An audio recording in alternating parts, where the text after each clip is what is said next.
Hi you guys, this is Nicole from My Carolina Garden. I garden in Zone 8B in southeastern North Carolina.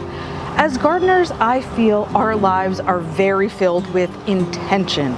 We are intentionally choosing plants to grow, whether it's our most favorite and most beautiful flowers that we can think of, whether it's vegetables that we really want to have in abundance inside of our homes, or maybe it's even intentionally choosing plants that fit a certain theme, look, or style of our garden. And then of course, you have the planting intentions. These plants that we have selected carefully have to go in certain areas of our garden based on their light requirements or their soil or who knows what. So while largely we're making all of these choices and we're filling our lives up with these intentions, there's also the other side of the coin, which is surprise, things you find in your garden that were unexpected. Something that was there is there today that wasn't there yesterday, etc. Now, of course, some of these surprises are really happening a little bit over time, but we may not have paid attention to them, so we didn't take notice. There's some fun involved in those surprises, there's some frustration involved in those surprises, but regardless, we're getting into that today. You know how sometimes you think, I need more color in my flower bed, and then all of a sudden you're outside and maybe you're looking for bugs or you're inspecting your garden or just enjoying the view, and then suddenly you're like, whoa, like where did that color come from? These asters were a wonderful surprise for me. I knew they were there, but it's like all of a sudden they were covered in purple and showed up for me exactly as I needed them to. The garden was getting tired and the color was fading in a lot of spots, and suddenly my asters were just bursting with purple blooms. Have you ever had seedlings surprisingly pop up? Well, I am inside my greenhouse right now, and it is very safe to say that I do not go in here when it is hot outside, which has been a long time now. I popped in here the other day looking for something, a pot or something, and I saw this little seedling sticking out of the bottom of this flower pot. Now, because of the coloring on this seedling, I can tell exactly what it is, and it was a delightful surprise to find it. This is the Dragon's Breath Celosia that I showed you a few months ago that I had other seedlings pop up in other areas. I think I bought one plant of the Dragon's Breath, but the seeds just kind of fluttered around the yard, and all of a sudden I started to pop up with all of these seedlings.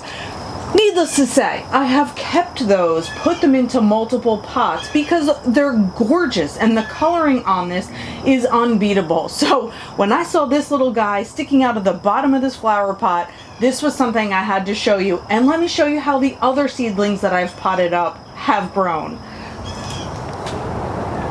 Here's one of my Dragon's Breath babies.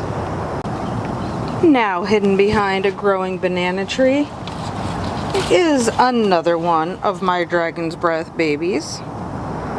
And then back here at the start of my secret garden is another set of my Dragon's Breath babies. And I have yet one more pot just like this up in the front yard.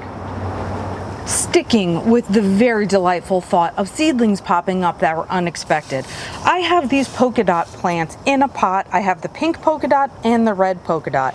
They had gotten very seedy because, you know, this is a pot that kind of got lost in the shuffle and I wasn't taking good care of it. And so all of a sudden the growth on my polka dotted plants was just, it was long and it was just all seeds that had to be cut back. What I realized was happening though, as the seeds were growing in this pot itself, I had all sorts of baby polka dot plants growing in here as well. So I was actually able to take those out and put them into another spot, which I'm going to show you. The new baby polka dot plant seedlings look like this. So right here are my two pots filled with my little polka dot babies. Now these guys I was so excited to find. I think it was in the spring and they were on sale for $1 each, and it was like an annual plant sale or something like that. I was happy to find them at $1 each, but now if I'm able to make my own easily without even trying, I think that's a great garden surprise. Another greenhouse surprise, and not a delightful one.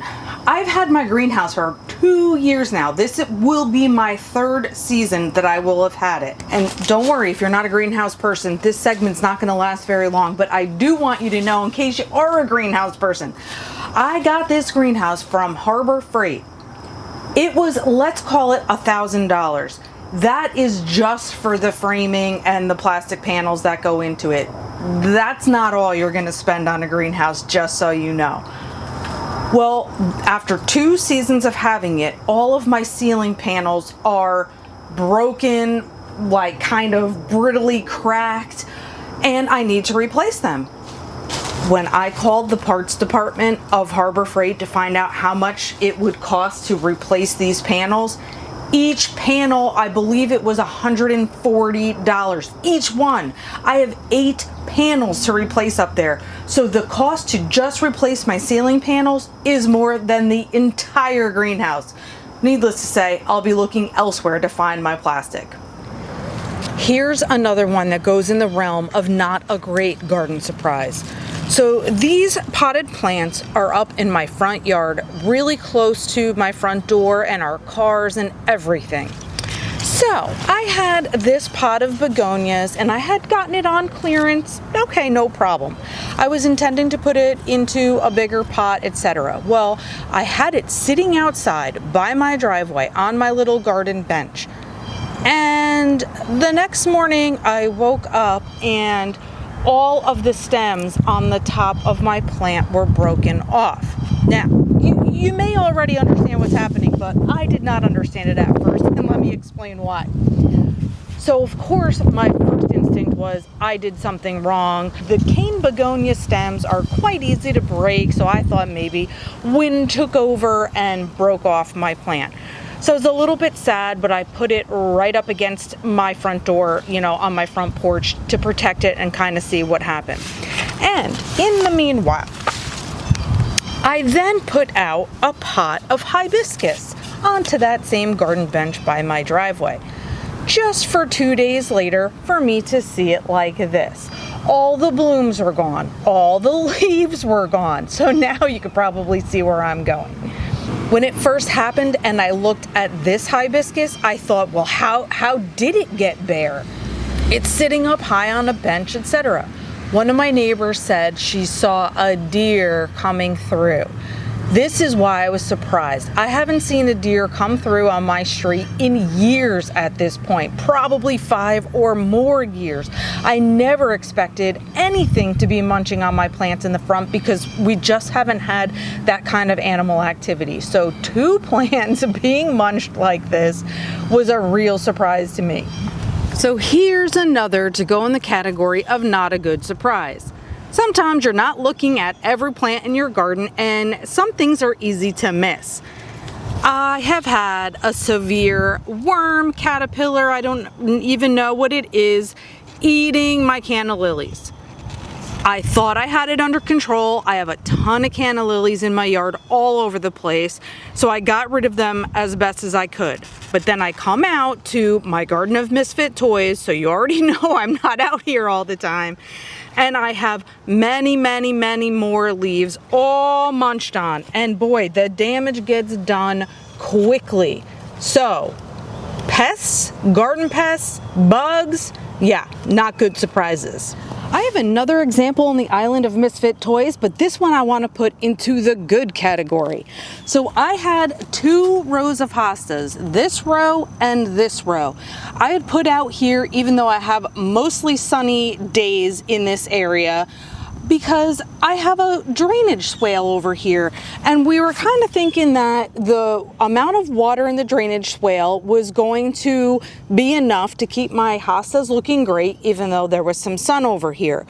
Well, then it turned out that because of our drought conditions and, all the brutal heat and sun and everything of this summer, my hostas weren't looking that great. I thought everything over here was gone.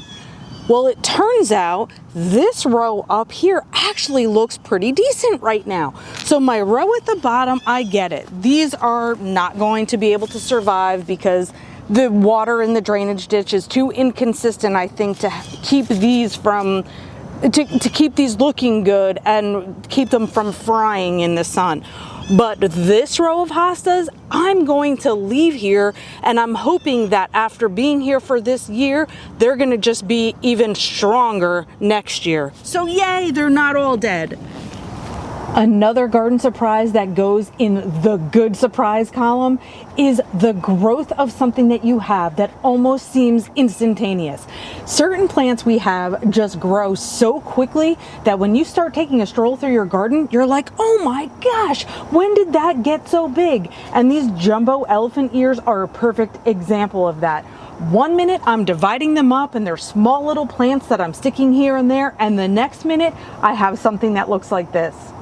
By the way, did you know that elephant ears flowered? Well, that was another surprise to me, and I found that out the other night.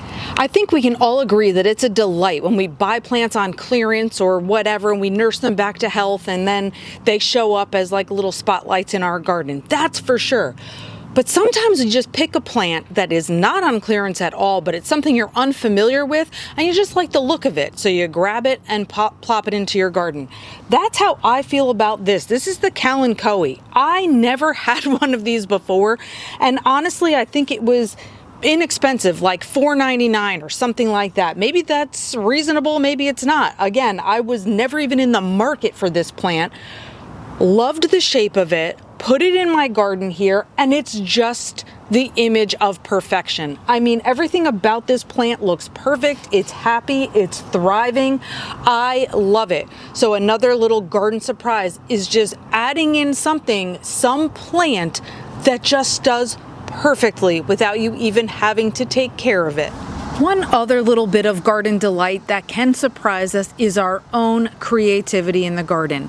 Now, this one is meant just to be purely fun and just simplistic joy, and it was something that I came up with the other day. I was feeling a little bit bored, but yet I didn't have enough energy to do a real garden project. So as I was strolling through the garden, I was looking at my head planters, and my head planters have just been something I've loved this last year. I just started messing around with the planters, kind of fooling around with plant hairstyles, if you will, and actually just a bit of creativity and a bit of whimsy adding up to some pretty cool flower arrangements. Thanks for walking through my garden with me today. Gardening is such a labor of love, full of surprises, both good and bad, but I wouldn't trade it for the world. If you have had any garden surprises that you want to share, good or bad, please do. I love reading your comments.